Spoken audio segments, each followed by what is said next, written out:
Olá, seja bem-vindo, seja bem-vinda. Eu sou a Bruna Macedo e estou com vocês nessa edição do Alesp em Pauta. A nossa Constituição tem regras sobre como devem ser feitas as leis e como devem funcionar os três poderes: executivo, legislativo e judiciário, além de outros órgãos que atuam em conjunto com esses poderes. Outro tema importante que também está lá na nossa Constituição é a divisão de tarefas entre a União, os estados e os municípios. Explico, por exemplo, sempre que alguém vai propor uma lei federal, esse alguém deve antes verificar na Constituição se aquela competência é mesmo da União e não dos estados ou dos municípios. A Constituição de 88 também se preocupa em assegurar os direitos básicos dos cidadãos, os chamados de direitos fundamentais.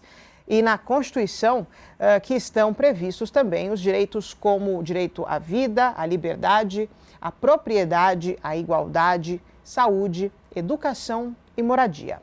No programa de hoje, nós vamos falar sobre o Dia da Constituição, 25 de março. Para falar mais sobre isso, eu recebo aqui no nosso estúdio, no meu sofá, o Dr. Leonardo Sica, que é vice-presidente da OAB de São Paulo. Seja muito bem-vindo, doutor. Muito obrigado. É muito bom estar aqui na Casa das Leis Paulistas para celebrar e comemorar o aniversário da nossa Constituição Federal. E o doutor Vitor Miciato, que está com a gente também em ambiente virtual. Ele é professor e analista político. Seja muito bem-vindo, doutor Vitor. Olá, é um prazer estar aqui com vocês. Minha primeira vez aqui na Alesp, né? Então, um agradecimento muito especial por estar participando desse excelente programa. Legal, vamos bater um papo então?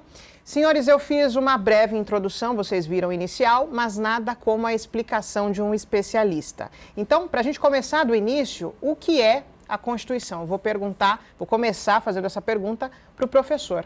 Doutor Vitor, por favor. Olha, a Constituição ela é um conjunto de leis formado por uma determinada sociedade em que, basicamente, se propõe estabelecer os direitos e deveres do cidadão. A Constituição ela é um marco civilizacional dessa sociedade moderna, né? Então, hoje, a grande parte dos países modernos possuem a sua Constituição e isso é fundamental para que essa sociedade se organize, que ela saiba quais são os seus direitos, que ela cumpra os seus deveres e que ela estabeleça com isso uma normatividade social em que as pessoas possam conviver cada vez mais e melhor. E para o doutor Leonardo, eu queria entender, na sua visão, doutor, qual a importância de ter um dia da Constituição no contexto jurídico de um país, no nosso caso também, no contexto brasileiro? O Dia da Constituição, o marco, que é um dia de celebrar, ele é importante justamente para a gente lembrar. Por que a gente está aqui, como a gente chegou até aqui, não é? Qual foi o esforço de décadas, talvez de século, que a sociedade fez para chegar a essa Constituição. Então é importante esse dia que serve como efeméride, né? Mas também nós estamos aqui hoje por causa desse dia, para passar para as gerações presentes, que não viveram esse processo, que não conhecem esse processo. Nós mesmos conhecemos pouco, eu mesmo, né? Era criança quando essa Constituição foi feita, mas é para a gente entender a importância histórica de ter uma Constituição. Bom, tem muita gente que não sabe o que é a Constituição, o que está na Constituição. Então, para que o nosso programa fique didático, eu queria que os senhores me contassem um pouquinho do que está na Constituição. O que consta lá, doutor Vitor? Claro que não dá para falar tudo, né? Mas o que o senhor destacaria?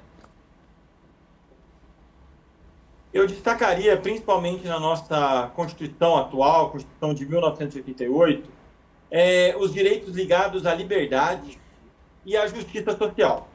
Então, ela é uma Constituição muito detalhada. E quais direitos de liberdade? Liberdade de expressão, o direito à vida, o direito de ir e vir, o direito à educação, o direito à saúde. E tudo isso dentro de uma visão pública de sociedade, né? Então, portanto, é uma Constituição, além de estabelecer a democracia, que é a participação popular, ela estabelece muito bem tudo aquilo que pertence ao povo, que é público, que é do povo. Então, é do povo eu garantir esse direito à vida através das melhores condições de saúde, de educação, de transporte e vários outros elementos que estão ali presentes. Então, eu destacaria a liberdade, e a justiça social, que é a intenção, a busca por promover cada vez mais, eu não diria uma igualdade, mas uma equidade de condições, onde as pessoas possam ter oportunidades que elas nunca tiveram no passado e que com essa Constituição elas passam a ter. Tanto é que vale enfatizar que a Constituição atual ela é responsável por uma transformação significativa no avanço social da sociedade brasileira. Então, o senhor considera que ela é seguida na prática? Precisa ser. Em muitos pontos, sim, ela já é seguida. Evidentemente que num país tão desigual como o nosso, 30 anos na história é muito pouco. Porém, muitas das discussões que estão colocadas, que estão presentes nela, ela se faz presente. Vamos supor, por exemplo, o Sistema Único de Saúde, que tem tantos problemas, mas qual país com 200 milhões de habitantes, 220, consegue estabelecer na sua sociedade um Sistema Único de Saúde? Então, ela acontece, ela é uma Constituição viva, presente. Isso não quer dizer que ela resolveu todos os nossos problemas da desigualdade, que é histórico, vem de 200 anos da nossa formação. Para o doutor Leonardo, o doutor Vitor estava se referindo, por exemplo, à liberdade de expressão, né? Esse é um termo ou algo que está ali na Constituição que tem sido muito usado, né, nos dias atuais. Usou-se muito nas últimas eleições. Como é que a gente faz para identificar, para saber o que é a liberdade de expressão? Porque esse é um termo ali que muita gente confunde, né? Sim, vamos lembrar que essa Constituição, a Constituição ela vem ao final do período de ditadura militar, então ela vem para marcar uma virada, que é para consolidar o Estado de Direito. Nós não tínhamos o Estado de Direito, e para consolidar direitos que não eram respeitados antes, por exemplo, a liberdade de expressão. A gente vinha de um Estado de censura, um Estado que censurava a palavra, a liberdade de imprensa. Talvez a gente não estivesse aqui conversando livremente aqui no regime anterior. E aí a Constituição vem e ela procura colocar direitos e garantias fundamentais no artigo 5º, para que todos saibam, o nosso artigo 5º é onde estão ali os direitos e garantias individuais mais importantes, que não podem ser mexidos, senão por meio de uma outra Constituição, e a liberdade de expressão está lá. Uhum. Então, se ela está lá, ela está no coração da nossa Constituição. Como a gente identifica os limites? Aí entra o funcionamento das instituições. E a Constituição também diz como as instituições funcionam, como o Judiciário funciona, como o Ministério Público funciona. A gente vai entender como a liberdade de expressão pode ser protegida na prática, no dia a dia dos juízes de primeiro grau, dos tribunais e o Supremo Tribunal Federal funcionando como delimitador, né, da moldura. Né, da moldura. A liberdade de expressão vai até aqui, aqui acaba, e aí a gente preenche. Quando começa o direito do outro. Isso, não é? Quando a liberdade de expressão vai até onde aquela expressão, aquele se expressar, ele ofenda alguém. Não fere a outra pessoa, não fere outra pessoa, aí a gente passa da liberdade de expressão. Né? O limite é ferir o direito de outro. Porque tem muita gente que quando ultrapassa esse limite acaba se apegando, né, na liberdade de expressão para, enfim, continuar fazendo aquilo que não deve. Além da liberdade de expressão, eu queria entender quais são os outros principais direitos e garantias que estão assegurados, que o senhor destacaria. São muitos. São né? muitos. A Constituição brasileira é conhecida por ser pródiga, grande, prolixa, justamente porque ela veio num momento de euforia democrática. Né? A gente estava abrindo a democracia, então todos os grupos queriam participar, todos os grupos tinham ideia, todos os grupos tinham demandas e o que o Constituinte fez em 88 foi tentar contemplar todos esses grupos, todas essas ideologias, então essa Constituição ficou imensa. A gente tem ali no artigo 5º proibições importantes, então proibição à pena de morte, proibição à tortura, proibição ao tratamento cruel, e a gente tem de outro lado direitos do cidadão, como o direito à presunção de inocência, que é não ser considerado culpado senão por meio de um processo, né? Direitos humanos importantes, eles estão ali no artigo 5º, uma série deles, eu falei alguns. Né?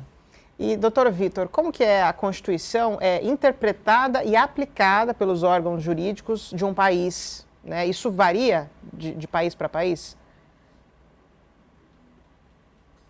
Isso varia. O doutor Leonardo pontuou muito bem o tamanho gigantesco da nossa Constituição. Se nós, por exemplo, formos comparar com os Estados Unidos, o tamanho da Constituição deles, que é a única na sua história, ela se resume a pouquíssimas páginas constitucionais.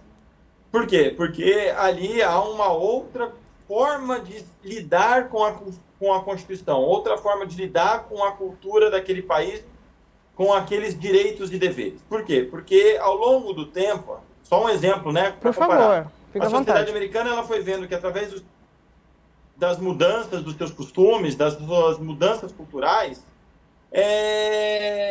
a lei vai se modificando. No caso do Brasil, como bem colocou o professor Leonardo, o que está acontecendo no Brasil? Nós vivemos uma Constituição muito detalhista, mas que não consegue abranger, e nenhuma Constituição consegue abranger, a complexidade das nossas transformações sociais. Então, o que a gente percebe, comparando com outras constituições, principalmente com a dos Estados Unidos, é que o Brasil, através de um grande mecanismo jurídico que passa por várias instâncias, juntamente com a sociedade civil, vai transformando essa Constituição ao longo do tempo. Então, aquela Constituição que foi aprovada em 1988, ela já possui muitas alterações e cada vez mais, com as reformas que vão acontecendo, ela vai se alterando. Evidentemente, tem as cláusulas pétreas, mas já é uma Constituição muito diferente daquela que foi aprovada em 1988. Doutor Leonardo, como é que acontecem essas mudanças? Então, todo dia nós lemos no jornal PEC, que são projetos de emenda constitucionais, né? Então, a Constituição se muda por meio de emenda, que é votada no parlamento com um quórum mais expressivo. Então, é mais difícil mudar, fazer uma emenda à Constituição. Tem partes da Constituição que pode sofrer emenda, tem outras partes que não, que são as cláusulas pétreas. As cláusulas pétreas só podem ser mudadas se tiver uma nova Constituição. Então, você tem que fazer uma nova Constituição. Se eu estiver errado, o professor me ajuda aí. A gente tem, no Brasil, um hábito excessivo de emendas constitucionais. A gente deveria procurar aí, um equilíbrio de contenção. Hoje mesmo, abriu o jornal, tem lá está sendo votada uma PEC para tratar do porte de maconha. Não me parece que é algo que caiba à Constituição. Isso é a lei ordinária, a lei federal, a jurisprudência, o Código Penal, mas a gente tem ainda assim um afã muito grande de mexer na Constituição. O ideal para um país, a Constituição é o estabilizador do país. Então, quanto menos ela ser mexida, é melhor. Na opinião do senhor? Sim. E na sua opinião, doutor Vitor? O que o senhor fala sobre isso? Com certeza. Concordo, porque isso gera uma insegurança jurídica, que acaba gerando uma insegurança social, uma insegurança econômica. Essas transformações na Constituição, elas ocorrem justamente pelo caráter detalhista que foi feito ali em 1988. No entanto, diante do nosso passado tão desigual, o detalhamento dela fez com que o Brasil, nesses últimos 30 e poucos anos de Constituição, transformasse radicalmente a sua sociedade dentro de um estado de bem-estar social. A meu ver, atualmente o Brasil ele sofre uma esquizofrenia que diz respeito à seguinte situação. Nós temos o documento constitucional, mas nós temos uma cultura que cada vez mais, eu não diria que está se afastando, mas cada vez mais está se transformando, está se revolucionando sem necessariamente uma mudança política. Em outras palavras, nós temos uma Constituição muito tradicional em alguns aspectos, porque ela é muito detalhista, mas a gente tem um corpo social, uma sociedade brasileira muito volátil, muito flexível. E, às vezes, a lei não acompanha essa mudança. Então, você vê o tempo todo, como o doutor colocou, que há mudanças para a emenda constitucional, porque o caráter cultural da sociedade brasileira vem se modificando. A meu ver, qual que é a saída? Federalizar mais a sociedade brasileira. O que isso significa? Dar para os municípios, para os estados, maior poder de autonomia, se desprendendo um pouco da Carta Constitucional principal, sem nunca abandoná-la, mas ter mais liberdade, como nos Estados Unidos acontece. Porque a sociedade brasileira é uma sociedade muito americanista nesse sentido. O senhor compartilha dessa opinião? Que seria interessante dar mais autonomia aos estados e municípios? Eu acho muito interessante, nunca tinha pensado nisso, né? Minha linha de observação é outra que é do professor, mas, de fato, a ideia de todo mundo poder levar seu interesse legítimo, seu desejo legítimo para dentro da Constituição, torna a nossa Constituição uma obra em construção ou em reforma, né? Uma obra em constante reforma. E se a gente pudesse deixar que leis estaduais, municipais cuidassem mais de outros assuntos, a gente poderia mexer menos na Constituição. Hoje os estados e municípios precisam pedir muita autorização, é isso, doutor Vitor, ao seu ver? Sim, e a gente tem que entender que, assim como Nova York é muito diferente de Texas, São Paulo é muito diferente da Paraíba. Então, isso faz com que esses estados, muitas vezes, passa-se algumas leis que a cultura regional, a cultura local, fica impossibilitada de fazer algumas transformações que já ocorrem na prática. Então, a gente vive num estado de legitimidade, ilegitimidade, legalidade e ilegalidade, porque nós temos padrões culturais muito difíceis, diferentes, na verdade. É um país gigantesco, com uma população multiétnica, isso é o que torna um país extremamente rico como o nosso, mas que fica difícil, às vezes, você aprovar alguma lei para turismo, alguma lei para indústria, mediante o que está colocado na nossa União. Então, a gente ainda carece dessa federalização, com certeza. Doutor Leonardo, o doutor Vitor estava falando de uma questão muito interessante, ao meu ver, que é quando a sociedade meio que se transforma a ponto de a lei ter que se transformar junto. Isso é muito interessante, né? Muito. Quando que o senhor observa que isso acontece nos nossos dias? Isso. A lei deve ser um reflexo dos comportamentos observados na sociedade. É por isso que a lei sempre vem. As pessoas falam, a lei demora. Não é que a lei demora, a lei vem atrás mesmo. A lei olha, o legislador olha o que está acontecendo na sociedade e fala, olha, eu preciso dar conta disso aqui eu preciso transformar numa lei, eu preciso punir essa conduta, ou eu preciso permitir essa conduta. Mas ela primeiro tem que acontecer no mundo, porque senão a lei vira também uma pura abstração. Então a lei, de fato, sempre vem atrás da realidade social, isso é natural. É bom até que a lei observe, que o legislador observe o que está acontecendo e traga para dentro. E no caso do Brasil, nós temos uma democracia jovem, muito jovem, né? A gente tem pouco tempo de democracia ainda, então, por ser jovem, ela naturalmente, ela é mais volátil, como diz o professor, ela é mais ainda sobre amadurecimento. Provavelmente num momento logo ali na frente, a gente idealmente, a gente vai mudar menos, né, o nosso texto constitucional. E os jovens de hoje estão mais politizados também, estão mais engajados? Olha, isso também interfere? Eu não sei se exatamente dizer se a juventude está mais engajada ou menos engajada. A gente tem fenômenos aí intermediários, por exemplo, mídias sociais, né? Então eles estão muito nas mídias, mas estão menos nas ruas. Eu acho que os jovens estão mais informados, justamente por causa da internet. O nível de informação que chega a um jovem hoje é incomparável ao nível de informação que eu tinha na época que eu era estudante, 91, 92, 93, estudante universitário, eu precisava ler o jornal ou ver TV. Então eles estão mais informados, não é? E isso cria mais demanda. Quem está mais informado demanda, quer participar, quer colocar a sua opinião. Não é? Isso, observado por um certo lado, é positivo, que as pessoas estejam mais informadas e participantes. Professor, qual é a diferença entre uma Constituição rígida e uma Constituição mais flexível, em termos jurídicos mesmo? Olha, uma Constituição mais flexível, ela permite que os costumes que vão mudando ao longo do tempo, eles sejam aprovados através de outros documentos jurídicos. Então, não necessariamente na Constituição. Isso faz com que o país e a região se adapte mais fácil às mudanças do que numa Constituição extremamente rígida. Então, no nosso caso, como o doutor Leonardo pontuou, para nós aprovarmos uma mudança de emenda constitucional, nós temos que ter uma maioria parlamentar que é representada por estados e culturas tão diferentes que, para ser aprovadas, é necessário uma negociação gigantesca. E essa negociação, muitas vezes, ela é confundida ou ela é realmente mal vista pela própria sociedade como um conjunto de interesses que, às vezes, fica... inclusive relacionado à corrupção e que não necessariamente esteja, não é sempre que isso acontece.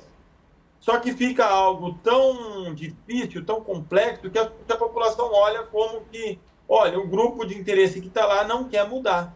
E, na verdade, isso é muito dificultado porque do poder local, que poderia ser mudado rapidamente, numa Constituição mais flexível, numa Constituição menor, para o poder da União, num país, novamente, tão grande como o nosso, isso causa uma má impressão para a sociedade, sem dúvida. Doutor Leonardo, vou fazer a mesma pergunta para o senhor. Qual a diferença de uma Constituição mais rígida e uma mais flexível?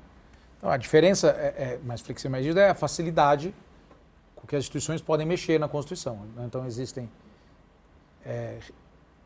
estruturas, países, legislações em que é muito difícil mexer na Constituição. Por exemplo? O professor deu exemplo da Constituição norte-americana, que é a mesma desde sempre, e a gente tem pouquíssima notícia de alteração na Constituição norte-americana.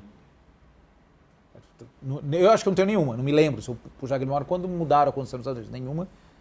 Então a gente tem um regime assim e a gente tem regime como brasileiro que existem mecanismos. Na verdade, os mecanismos existem, tem que ver se eles são mais ou menos usados. E aí é mais uma questão de uma tradição cultural. O Congresso Nacional norte-americano pode mexer na Constituição também, assim como o nosso Congresso Nacional pode. O Congresso Nacional lá é pouco disposto a fazer isso. O Congresso americano é pouco disposto, eles não gostam de mexer na Constituição. O nosso gosta. Por que será? Por que tem essa diferença? É cultural, talvez? Eu acho que é cultural. Não, certamente é cultural. Tem uma questão de confiança, eu acho. A nação norte-americana confia muito na sua Constituição. Confia muito no que está lá. E confia que, gostando ou não, é melhor deixar do jeito que está. Até porque a lei, e a Constituição é a lei maior, existe para que você, Bruna, a gente faça o que a gente não quer. O que eu quero fazer não precisa estar na lei. Eu vou fazer. As coisas que eu gosto de fazer. Então a lei exige, o professor falou, para que a gente possa conviver em sociedade e para que as pessoas tenham... A lei me diz o que eu não posso fazer. Então, por exemplo, eu adoraria pegar meu carro aqui agora e pegar ele na rua, pegar 120 km por hora e chegar na minha casa, que eu ia chegar mais rápido. Mas a lei diz que eu não posso fazer isso. Então a lei serve para que as pessoas, os cidadãos, façam aquilo que eles não queiram, para viver bem em sociedade. Aqui no Brasil, talvez exista um inconformismo menor de grupos e pessoas que falam, não, eu não quero isso, não admito que a lei me impeça e eu vou lá mexer. Lá nos Estados Unidos eles têm uma cultura de respeitar, olha, se eu não quero, não gosto, mas está na Constituição. É uma coisa mais de ser flexível mesmo, né? O brasileiro tem essa característica de ser um pouco mais flexível. O senhor não acha, o professor? Sem dúvida. E também tem o nosso passado, que pesa sobre os nossos ombros. Sim. Se a gente imaginar que os Estados Unidos nunca teve uma monarquia, nunca teve uma ditadura, a república nos Estados Unidos, ela nasce antes da própria nação.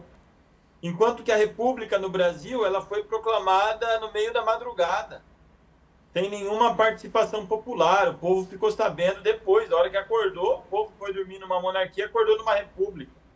E lá eles proclamaram a república antes de garantir a independência. Essa é uma diferença grandiosa.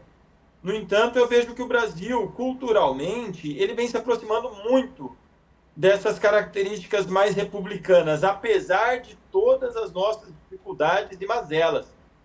E aí eu não sei como que... Aliás, não sei não. O que acontece é justamente isso. A PEC se transformou numa cultura política. O tempo todo a PEC ela está nos jornais. Então, o tempo todo há uma emenda constitucional. Bom, que aula, hein? O nosso primeiro bloco já terminou por aqui. A gente já aprendeu um monte, mas temos mais a aprender no segundo bloco. A gente vai fazer um intervalinho agora e voltamos já já.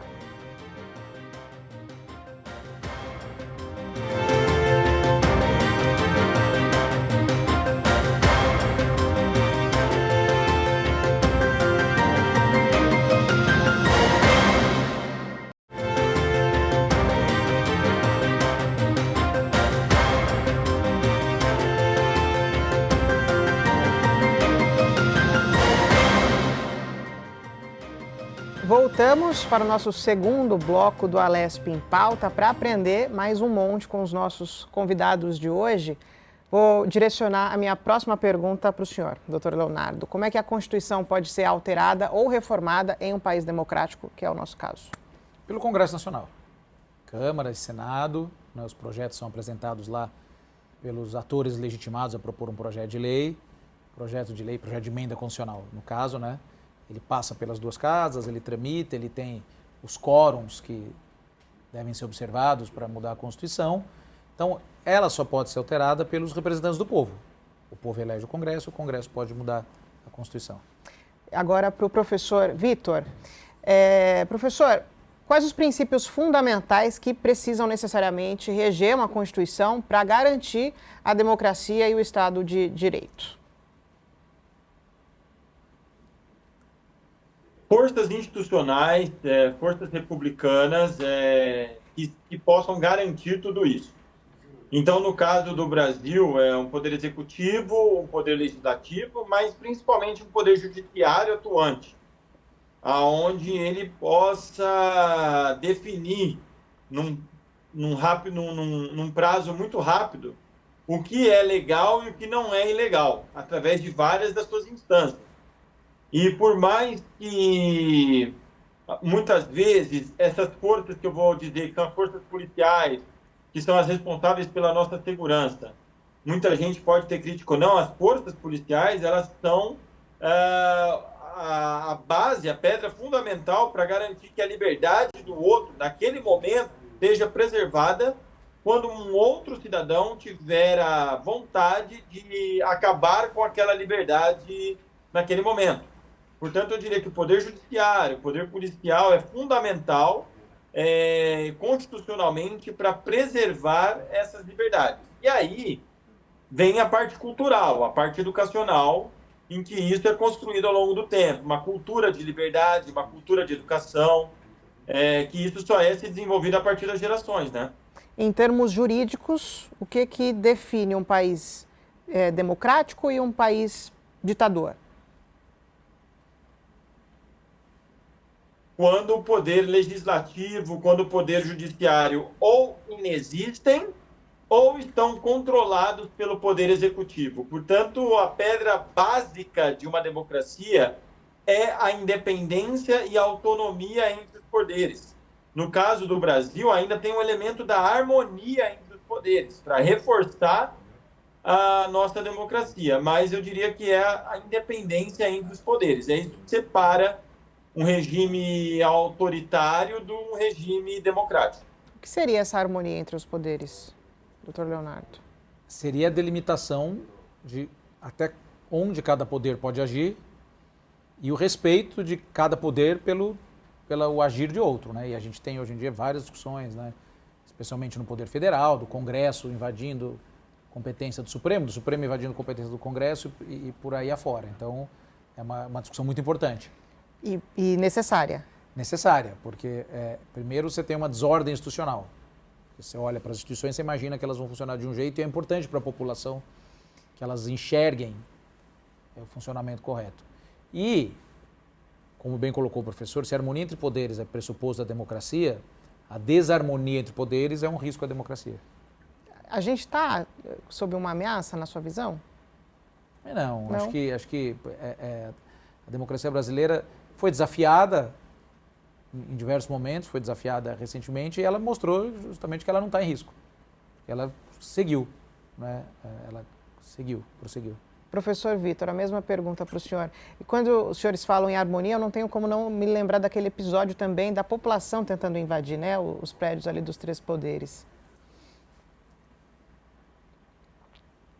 Sim, aquele foi um ato de rebeldia que a jurisdição, o sistema jurídico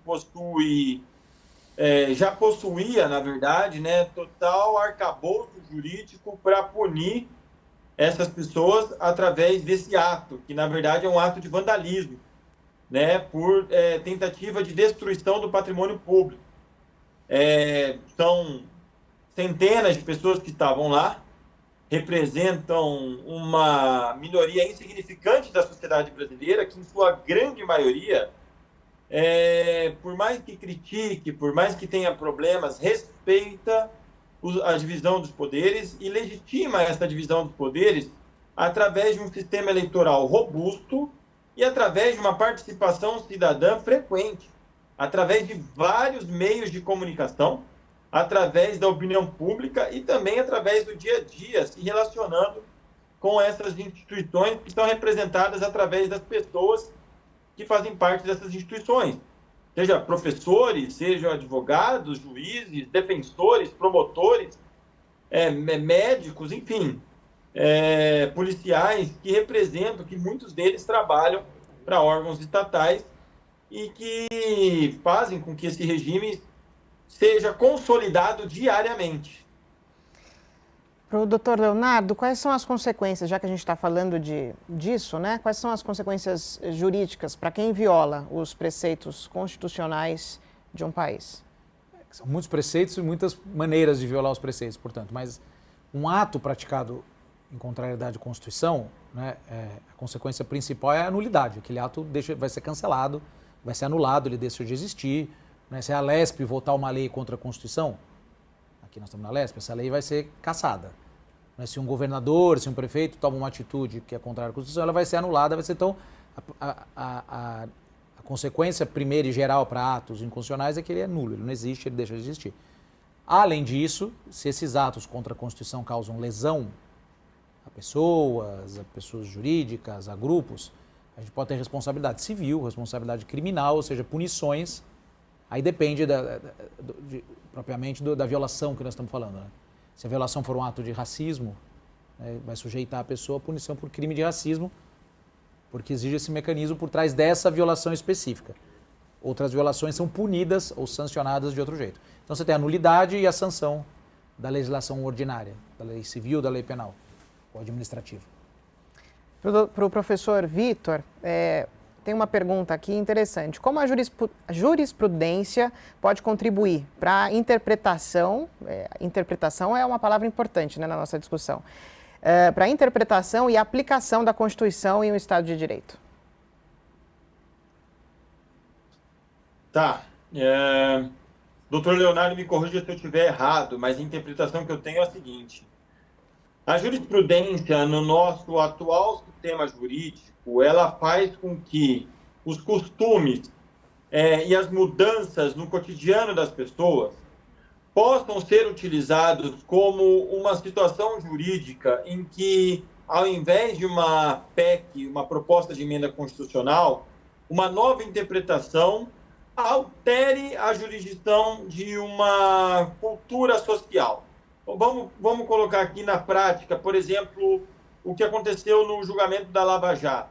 Você tem aí um julgamento baseado em determinadas jurisprudências, em determinadas formas de levar essa jurisprudência, que fez com que, durante muito tempo, a legalidade do processo andasse, continuasse. Depois, a interpretação foi outra, dizendo o seguinte, não, o sistema não se coloca, porque, na verdade, ele deveria ter sido julgado em outro lugar, e aí causa uma outra retransformação nisso tudo. Então, a jurisprudência, ela é um mecanismo aqui na cultura jurídica brasileira para se adaptar a essas mudanças rápidas que a sociedade faz. Então, ela é muito utilizada. Eu vou passar a mesma pergunta para o senhor, doutor Leonardo, porque eu acho que é importante. Como a jurisprudência pode contribuir para a interpretação e aplicação da Constituição em um Estado de Direito? A jurisprudência, como bem diz a palavra, é a maneira da prudência daqueles que aplicam a lei, interpretar a lei. Não é? Porque não basta ler a lei, você tem que ter a prudência de saber como é que aquela lei se aplica e até porque é muito difícil que o texto, né? A lei é um texto, que o texto dê conta de todas as possibilidades sociais por trás daquilo ali, né? De qualquer situação. O legislador tenta colocar em palavras alguma situação, mas ele nunca vai conseguir colocar num texto todas as possibilidades que derivam de uma situação complexa. Qualquer uma, de um comportamento das pessoas. E aí a jurisprudência os juízes entram para, com prudência, interpretar aquele texto à luz do contexto social, que pode mudar. Então a mesma norma ela pode ganhar interpretações diversas, desde que não conflitantes, mas diferentes, de acordo com o tempo, com o contexto. A gente tem aí, por exemplo, as normas que regulam o casamento. Não é? Elas foram sendo interpretadas pela jurisprudência e modificadas na prática porque a realidade das famílias mudaram muito nos últimos 30 anos. Veio o casamento homoafetivo, veio as relações socioafetivas, tantas outras relações. E isso é a jurisprudência que fez, né? Que entendeu que as famílias estavam mudando e a mudança da dinâmica familiar é muito mais rápida que a dinâmica da lei e isso não é um problema. Não é? As famílias são mais dinâmicas que a lei, é bom que seja. Não é? A lei não pode ser mudada como é mudado um casamento. Não é? Muito bom. Quais são os órgãos responsáveis pela defesa e proteção da Constituição de um país? Quem é o advogado? Quem que defende a Constituição, o professor Vitor? Olha, o guardião principal é o Supremo Tribunal Federal. Ele é o guardião da Constituição, né? É lá onde que é dada a sentença final do que é constitucional e do que não é constitucional, né? Então ele é o verdadeiro guardião da nossa Constituição. E qual que é a importância da educação jurídica e da consciência constitucional para a manutenção e fortalecimento do Estado de Direito? Para o doutor Leonardo. Então, a Constituição, assim como as leis, são textos, não tem vida, e são algo que alguém imaginou em algum momento. É fruto da imaginação humana. Pessoas sentaram, imaginaram que determinada situação deveria estar legislada daquela maneira. Mas as pessoas precisam acreditar na lei para ela funcionar. Então, você me pergunta da educação, da consciência, elas têm essa importância de incutir no cidadão a crença, uma fé mesmo, fé cidadã, uma fé cívica, na funcionalidade das leis. O cidadão, se eu tiver uma lei perfeita, maravilhosa, bem trabalhada, bem construída, mas que os destinatários da lei, os cidadãos não acreditam naquela lei, muito dificilmente ela vai funcionar. Então, a educação constitucional, a educação para direitos, ela tem a importância de fazer a lei valer, pelo meio fazer as pessoas acreditarem na lei. Tem muita gente que não acredita, né, professor Vitor? Por não acreditar, nem vai atrás dos seus direitos, por exemplo, acho que aquilo tudo não passa de um papel, não passa de um texto. Como é que a gente resgata isso? Sim. Uma das possibilidades é levar a educação jurídica para as escolas. Algumas escolas fazem isso com muita proeminência e tem resultados fantásticos. A escola onde eu trabalho aqui no Mackenzie, ela tem essa preocupação, inclusive com itinerários formativos para o direito, e você vê a participação dos jovens aprendendo o que é o papel da promotoria, da defensoria, e a importância da lei para ser um processo justo. Eu acho que isso que falta muito aos brasileiros, a relação da lei com a justiça. Embora seja uma coisa muito óbvia, muitos brasileiros não relacionam justiça com lei ainda nos tempos em que nós vivemos. E eu acho que, através da educação, através da reforma do novo ensino médio, é possível que várias instâncias da educação promovam essa cultura jurídica em sala de aula, através dos itinerários formativos, aonde muitos alunos gostam de participar desses itinerários, justamente porque acabam se alfabetizando no direito, vamos colocar assim. Doutor Leonardo, como é que a gente resgata essa crença da população na justiça, nas leis? O doutor Vitor estava falando, o professor Vitor estava falando, me veio aqui à cabeça que parece que muita gente acha que as leis não tá para elas, né? Ou que é algo só para alguém que tem um poder aquisitivo maior. Acho que o professor já deu a trilha, né? A educação, especialmente educando desde jovem, e informação para o conjunto geral da população, né? É pelo contrário, né? Nós temos aqui no Brasil uma estrutura de proteção de leis por meio do judiciário, por meio das entidades que cercam o judiciário, às vezes juizados e tal, muito forte, muito complexa. Assim, o alcance da justiça, né? O alcance dos órgãos de aplicação da lei no Brasil é muito amplo. Vamos relacionar, então, o tema do programa com as atividades da Assembleia Legislativa aqui de São Paulo. Eu queria que os senhores falassem sobre a Comissão de Constituição, Justiça e Redação aqui da Casa. Qual é a função e a importância dessa comissão para a tramitação dos projetos que são elaborados pelos deputados? A mesma pergunta eu queria fazer para os dois, começando para o professor Vitor. Olha, pelo conhecimento que eu tenho, e que é menor do que o doutor Leonardo, ele vai saber explicar muito bem isso, eu vejo como uma garantia básica de como esse projeto ele tem fundamentação jurídica para ser aprovado de forma constitucional, para que ele não sofra os problemas, como chegar lá no STF e ser barrado, ser considerado um projeto de lei legal. Então, a meu ver, é essa comissão que vai dar a base jurídica para o prosseguimento do julgamento, da escolha ou não dessa lei, dessa aprovação ou não dessa lei. Mesma pergunta para o doutor Leonardo. Sim, aqui nós estamos na casa das leis paulistas, as leis do Estado de São Paulo todas passam aqui, e a Comissão de Constituição e Justiça tem esse papel de filtro. Então, todos os atores vêm à Alesp, por exemplo, a OAB, nós somos da OAB, a gente quer propor um projeto de lei. Uhum. A gente vem aqui, a gente vem com uma proposta de projeto de lei, um deputado assume a relatoria, só que esse projeto, nosso ou de qualquer outro ator, ele vai primeiro para a Comissão de Constituição e Justiça, que vai dar um parecer, dizendo, olha, essa lei, essa proposta da OAB é constitucional ou não, para que ela nem siga se ela for inconstitucional ou que ela seja corrigida se ela for inconstitucional. No estado do tamanho de São Paulo, onde existe uma demanda enorme por isso, e atores tantos que demandam essa casa aqui, a Comissão de Constituição e Justiça é o filtro da Constituição do cidadão paulista. O que pode e o que não pode. É basicamente o portão de entrada. É a porta de entrada. Considerações finais, doutor Vitor. A importância desse dia, a importância desse assunto, de nós discutirmos isso na televisão, até mesmo para aproximar as pessoas que não têm essa crença mais, né, que deixaram essa crença para trás.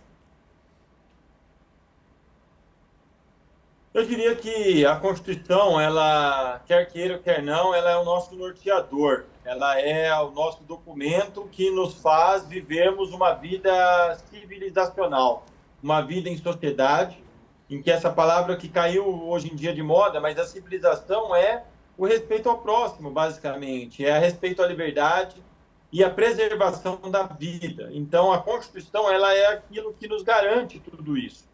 Portanto, quanto mais cultura constitucional, quanto mais cultura jurídica, melhor a nossa qualidade democrática, melhor a nossa qualidade republicana e melhor o nosso dia a dia, melhor a nossa relação com as pessoas, porque a gente vai saber cada vez mais o limite de cada um através do ser social para o indivíduo e as relações individuais. Doutor Leonardo, considerações finais, por favor. Aproveitando, Bruna, a provocação que você fez, então falando especialmente para aqueles que desconfiam que é importante ter uma Constituição, que desconfiam que a nossa Constituição é importante, é mais ou menos simples. Eu estou aqui conversando com a Bruna, ela está aqui conversando comigo, nós estamos conversando com o professor, porque a Constituição permite que a gente possa livremente estar aqui falando cada um o que a gente quer, do jeito que a gente quer, que ela possa me perguntar aquilo que seja livre. Eu vou sair daqui, vou para o meu escritório, cuidar dos meus processos, dos meus clientes, porque tem uma Constituição que garante o livre exercício da minha profissão, que garante as minhas prerrogativas profissionais, que garante que as pessoas podem procurar um advogado e ir à justiça. Tudo isso que vai acontecer na minha vida nos próximos 15 minutos, 20, 30 minutos, é porque existe uma Constituição e provavelmente na vida de todas as pessoas que estão nos assistindo, da mesma maneira. A gente não sabe, a gente não vê, a gente não percebe, mas a Constituição é como o ar, né? A gente não vê, a gente não percebe, mas nós estamos respirando. É uma conquista. Isso. Né? É algo que hoje é rotineiro para a gente, mas em algum momento não foi. Também. Né? Tem gente que tem muita dificuldade de respirar, o senhor estava fazendo aí essa comparação. Né? Voltando a Às vezes a gente não agradece o ar que a gente respira. O ar que a gente respira, exato. E a gente só percebe a importância de algumas coisas quando elas faltam. Felizmente, nossa geração não conviveu com a falta de uma Constituição. Mas quem já conviveu sabe que é difícil, nós não... Felizmente, eu imagino que a gente não vai passar por essa experiência. Mas Obrigada pela aula, viu? Imagina, Bruna. Doutor Leonardo, professor Vitor, foi um prazer, um bate-papo muito, muito enriquecedor. Para mim foi ótimo, eu espero que tenha sido ótimo para você também. Nossa edição do Alesp em Pauta fica por aqui e eu espero vocês em uma próxima oportunidade. Tchau, tchau.